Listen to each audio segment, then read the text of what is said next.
today I want to walk through this streaming API that I'm trying to build, and I want to talk about this because I think in a lot of the content that I put out and a lot of the questions that I get from people coming in are about, like how do I get more confident with my programming? And I find that I'm always defaulting to like, hey, like I think you should go be building things, not necessarily just reading about stuff, like go build. And this is, I think, a perfect example that I wanted to highlight because it's a situation where if I search for long enough on the internet, I'm sure I could go find a package or something that does something close to what I want.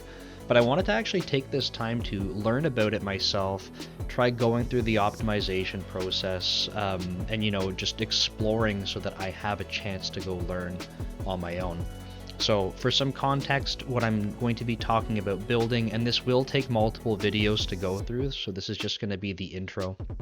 I want to be putting together a stream. So if you're familiar with like the system.io namespace and the stream class, in particular like file streams, I want to be able to create a stream class or something that has a streaming API. So it doesn't necessarily need to be a stream class, but something that lets me iterate over a bunch of bytes. What I want is an API that feels like I have contiguous access to an entire file stream, and I want to be able to have multiple consumers be able to effectively read from this file stream or just source stream in general to keep it generalized, and then not be able to mess each other up and have some performance characteristics that are much better than necessarily just seeking to random parts of a stream and kind of thrashing the disk if you're on a HDD versus an SSD. And that point alone is like the thing that started getting my brain kind of focused on what does this design look like. So I'm going to spend a couple seconds in Paint trying to just draw out a bit of a visual for what I'm thinking. I want to show you where I've gotten to initially. Some early performance characteristics. They look terrible, and that's okay. I have something that's functioning. It actually does exactly what I want. I have a more complex application that's consuming this, doing what it needs to do, and now I'm going to be going through the optimization process, the testing, and that kind of stuff. So I just want to give you a bit of an intro to what this looks like for building a streaming API. All right, so I apologize for the brightness, but let's get drawing on Paint. And of course, I always apologize for my Paint drawings, but I'm going to start drawing what would represent the bytes on a disk that I am interested in reading. So this will be the source data. And in my particular situation, what I'm focused on are extremely large files. So this would be many bytes. Let's just say this could be anywhere from like 1 gigabyte all the way up to maybe like multiple terabytes, right? The idea here is that it's going to be a lot of bytes and it's going to be more data than you would ever want to be jamming into RAM. Because at first glance, if you consider some of my API requirements, I just want contiguous access to data that would represent something like a file, and I want to have many consumers be able to quickly access and navigate that data. If you think about something like pulling it into an array and having it all in memory, then that would be perfect. But I can't do that because I can't jam all of this data into an array. Even that example that I just gave you about like what seems to me like the most performant way to have this work, well, I need it in memory. In my opinion, that would be the quickest way to be able to navigate this stuff. But the problem is that, like I said, it can't all go in. So I'm also going to draw in the fact that I want to have some consumers down here. So these would be multiple consumers, right? There could be n number. The idea here is that there's no fixed number of consumers that I'm designing this for. Just literally it's made for n number. Okay, so I've drawn 3, but assume it's n number of consumers. They want to be able to read from this data, and I want it to be as performant as possible. What I was thinking originally, I want to be able to pull this data into memory, but I only want to be able to store, because I can only store so much, I can only store the most relevant data. So what is that going to mean in my particular use case? In my particular use case, the most relevant data is most likely the latest data that I've read. So if you think about, I'm just going to use a different color here. If you think about that I want to start reading at the beginning of this, and then I want to keep reading this way, well, the most recent data, like I would start, I'm reading here, then here, then here, then here, and I'm going through, the most recent data is going to be the highest offset into this. That would be the case for the most part. So that's sort of the naive way to look at this. But the reality is that these consumers are mostly kind of operating at the most recent data being read in, but each of the consumers that I have is technically able to, if it needs to, it can jump ahead or it can jump back and read other parts of data. It's not necessarily just like a sliding window of data and taking the most recent. And this was my very, very initial approach in designing this. I think that would work for, call it like the 90% use case of what I'm looking at. Truly, I need to be able to support access to what feels like a contiguous view of literally the entire thing. This got me thinking even more because, okay, if it's not just a sliding window, let me get rid of all these other red lines here. If I wanted to do a sliding window here and then move the sliding window over and now it's over here, right? This was my initial idea, and then these consumers could always read from the current sliding window. But that's not going to fly here. They need to be able to jump outside of the bounds of these sliding windows potentially. The key word is potentially. It's not super common, but it's possible. So I needed to revamp my design a little bit. When I'm talking about my process of going through these designs, how much am I coding at this point? Only very little, just so I can get familiar with some of the things that I have access to. So I had already decided the sliding window thing wasn't going to work by coding like nothing that would even compile. I was just exploring things like streams and spans and stuff like that, just to see how the different methods that I have available, but I hadn't actually coded anything that would even attempt to compile. I had to move on to something else, but I still thought that my idea was on the right track, and I liked the idea of the sliding window, but it was not going to accomplish the goal because things had to look outside of it. Instead, I want to still offer this contiguous view, right? So I'm going to draw another layer here. I want to have this API for my consumers, and each of them, like I said, should be able to jump around to anywhere they want in here. And this contiguous block that they can see directly maps to what's on the disk up here. The piece that I felt was missing was that, to my point about caching, I want to pull in the most recent or most relevant, I think was a better word.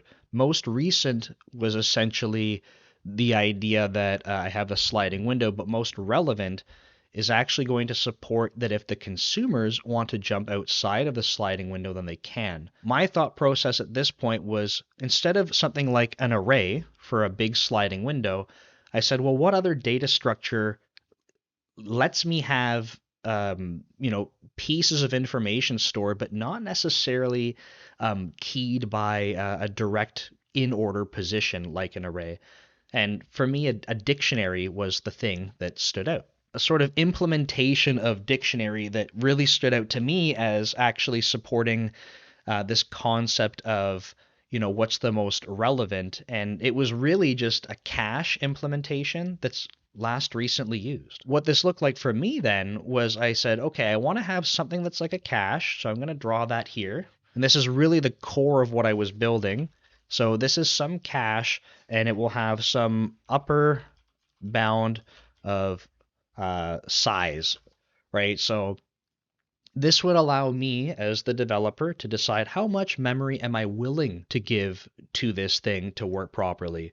Can I afford to have a gig of RAM allocated for this and then have, up to a gig of data at a time in memory so these consumers can use it?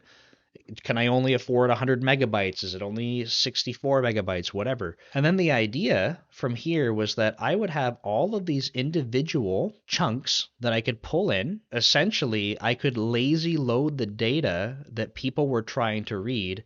And every time that I had a cache miss, so, one of the consumers is trying to read a little bit further ahead and we don't have one of these pulled in, no problem. It just drops another one of these in. And then it would go load that data for that chunk, and then I would have access to it.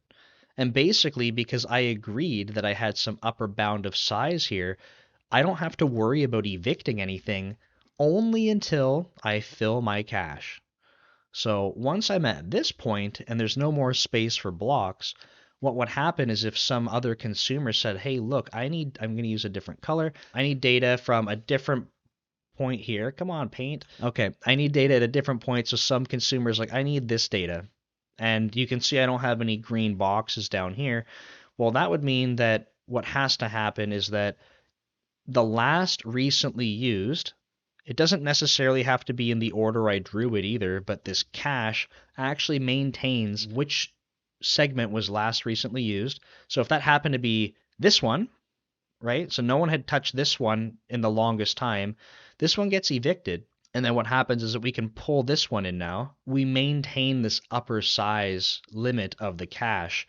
And what's cool about this is that because no one was recently using this one, it's based on my use case at least, it's very unlikely that someone is going to have to go look at it ever again. And the reality is, even if they do have to look at it again, we would just go evict the other last recently used chunk and pull in the next most relevant. This actually gives the ability for me to piece together the chunks in a way that feels contiguous to these consumers. The more consumers I have would likely require that my cache size becomes bigger and bigger just to avoid performance implications. So if I had 100 consumers that needed to go through 4 terabytes of data and my cache was, say, only like a megabyte or something, it's very likely that if I had that many consumers on such a small cache, that they're going to be constantly asking for different pieces of the disk to be pulled into memory.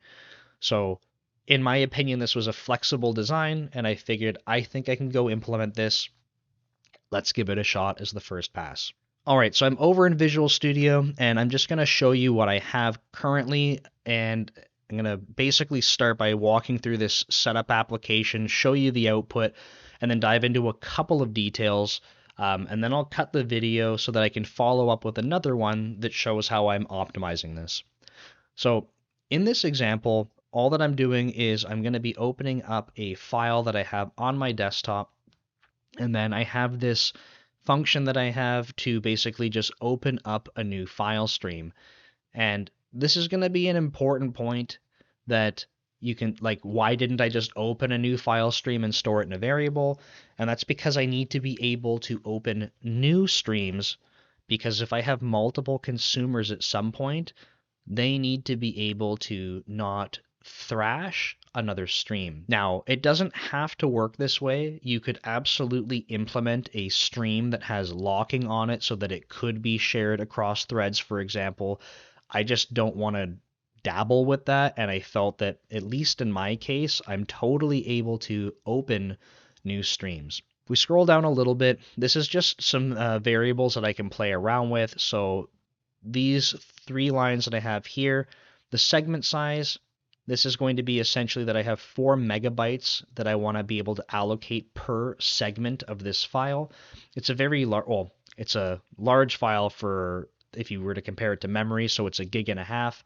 So I want to have 4 meg chunks, and I'm saying that I'm willing to hold up to 1 gigabyte of RAM for these chunks. And then this is just a calculation that says how many segments for a total capacity would I be willing to have. So this is the count of the segments, and this is the size of memory that they should have. Next, I create my segment map. So this is actually the new class that I was implementing. I'll briefly touch on what we have here. It won't make as much sense until we dive into the details, but this array pool is just going to be used so that I can have buffers that I can not have to constantly allocate because we have to do some byte copying. The second argument here is just the function that's going to actually open up my stream. So again, I'm not passing in the stream directly, but a function that will go open a new stream instance for me. The third parameter here is just the length or the size of the stream that I'm dealing with. My current constraints are that I always will know the size, and I thought that it would be an interesting follow-up to see if I can change my design later to not actually require the whole length. Because my current use case is looking at files on disk, I will always know the length, but there might be situations where you're streaming stuff over the network and you don't know the full size, and this might be a really cool way that you can have some amount of buffered data, not have the whole length, and then be able to basically jump around a little bit within your buffer. But of course, because you can't hold all of it in RAM, you have limitations. The final arguments are just the variables that we talked about up here, and then that way we can go create this map. So I'll jump into that after I look at just the rest of this test code here. But what I wanted to prove was that does my stream actually basically function end to end and look like a normal stream? So all that this code does that I have on screen right now is it's just going to time how long it takes to compute a hash of the source stream and then compute a hash on my segmented stream. So this segmented stream, all that it does is it wraps that segment map and gives us that API that makes it look like the data is contiguous. And just a quick note that I had talked to a contact at Microsoft that I thought would have some really valuable information about how I might approach this. And I'm going to follow up with him again to talk about my current implementation. But we both agreed that something like a stream for this actually might not be the best approach. Even though the API looks nice, streams have a lot of concept of copying data around, and we actually just want to avoid copying as much as possible. So this might be something that I revisit, but most of the work that I did was actually in the segment map and less about the segmented stream. The rest of this test code is almost the exact same thing. We're just timing it for the segmented stream instead. I'm going to go ahead and run this, and then when I edit the video, I'll just fast forward it to the end. All right, so there's good news and there's bad news. If you look on my console output, I have the original and segmented data output, and the good news is that this hash that we have here is the exact same for both streams. So at least if I am doing continuous reading, both of my streams, the original, of course, and then the one that I've actually manually created, they're going to have the exact same data. So that means that my implementation for continuous reading does in fact work as expected. If even 1 byte was off, this hash would be completely different. So that's good news. The bad news is it takes literally twice as long to go through the data, and that's pretty crappy. So in follow-up videos, I'll be walking through how I'm trying to optimize this, because at this current point, I actually don't know, but the only thing that I can think of is that I'm doing a better job with buffer copying and trying to minimize that as much as possible. I'm just going to spend a little bit of time going through this segment map just to show you a couple of the pieces that I thought were kind of interesting, but everything you see in this class should reflect mostly what we were looking at in Paint as I was chatting through it. So you can see all the parameters passed in. I still have some code that I want to go clean up to check some things out. And then in this constructor, I'm just setting up my variables. Nothing too fancy, just some bounds checking. And then, like I said, I'm going to have to go validate some stuff. I wanted to be able to expose some of this data so that if I were putting a stream wrapper around this, like I did, that I could see it. And if I want to go make other implementations that make this data look contiguous, then they have some of this available as well. This needs to be disposable. I am going to be pulling in a ton of data into RAM potentially, and I need a way to be able to clean it up. And this segments variable that I have here, I should have mentioned at the top, I am using this caching NuGet package that I'm a really big fan of.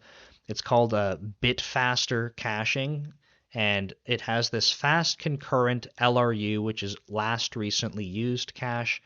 And then I'm able to put in the different chunks that I want to pull in. I have them called segments, and that's all of the different pieces that we'll have stored in memory. They're keyed by the index of the chunk, and that means if we know where we're trying to read, within the full size of the data, and we have an index for that chunk, because each chunk is the same size, I can go look up any chunk and then access the data for it. And what's cool about that, when I phrase it that way, I'm just going to scroll a little bit lower, is that I can write a method that says, go get me that chunk, right? Go get that segment for the index that I have. Basically, I can go ask the cache, get the one that exists for this index, or add a new one, right? So if I don't have that segment currently pulled into RAM, no worries, just go load it up. And that's what this code down here does. So all that a segment is a really small wrapper around opening up a stream, copying that stream's data into RAM, which means we don't need that stream anymore. And it's basically just holding the data in an array that it grabbed from the array pool. So it's actually a really simple class, and the easiest way to look at it is that I'm lazily creating an array of data based on the stream. Now, the other important part about this piece is that, well, what happens if we don't have any space? Well, no worries. If we reach the capacity of the segment's cache, it takes care of evicting the last recently used one. So all of this code right here basically gives us like 90% of what I needed to be able to basically have the most relevant chunks of data pulled in to memory. The last little bit here is just, and I guess maybe I should highlight this line too. This might not look totally obvious for what's happening, and that's okay, but because I need to be able to dispose of things at the right time and give back some memory, I need to be able to properly remove things from the cache. I need to be able to reference count properly, which is handled by the cache. And then I need to return the arrays that I was holding from the array pool so that other segments can go load these up. Finally, I just have this least segment thing here, and all that that's doing is kind of wrapping the disposability of the I segment and the scoped class that the cache has to use for reference counting. So I have this as private just because no one really needs to see this. You can see it's mostly just pass-through kind of stuff, and really it's just being able to call dispose on this stuff properly. I'm just going to quickly jump over to the stream just to prove to you that there's not really anything fancy going on in here, but because I have this segment map passed in, if I scroll down, these are just the methods that you have to implement on a stream because it's an abstract class. This read method is really where all the magic happens. What you'll see is that all that I'm doing is trying to get which segment I need to go read at, which offset within that segment, getting the actual segment itself, and then all that this does is read byte at a time from that segment into the buffer. Personally, I think that there's a huge optimization that could be had here because what this reader try read is doing is a single byte at a time and then allocating 1 byte at a time here. And I'm pretty confident that if I did something else like reading in larger chunks across these different segments, potentially, that I could do a faster byte array copy in this loop. So personally, when I go to start investigating where my optimizations are, my eye is on this section right here. Otherwise, the rest of this stream class is quite simple. I have some seeking, and then it doesn't support any writing, so this is a read-only type of stream. And then my cleanup code just to make sure that once I'm done with this stream, if it has ownership of the segment map, that all of those chunks that I pulled into memory get disposed of. Alright, so just a quick summary. The design that I was looking at was trying to have a contiguous view of a file stream, or in general, any stream that I could have multiple consumers go look at. And the idea was that I wanted to be able to initially pull these into a sliding window, but then I realized that my consumers need to jump outside of that sliding window. So I ended up going with a cache approach, a last recently used cache, and where I'm currently at with my design is that it works, it's functional, but it's slower than I want it to be. So I have some next steps where I want to go optimize, and I'm pretty confident that it has to do with my my byte copying between buffers, and I think that that's where I'm going to focus my efforts. So I will be following up this video. I have not recorded it yet because I haven't made the optimizations, but I'll follow up this video and I will eventually link it at the end of this one. I'll probably put it right over here, and then I'll update the comment as well. So if you're watching this in the future and this video is now in the past, you can go follow up with the new stuff. So thanks so much for watching. Take care.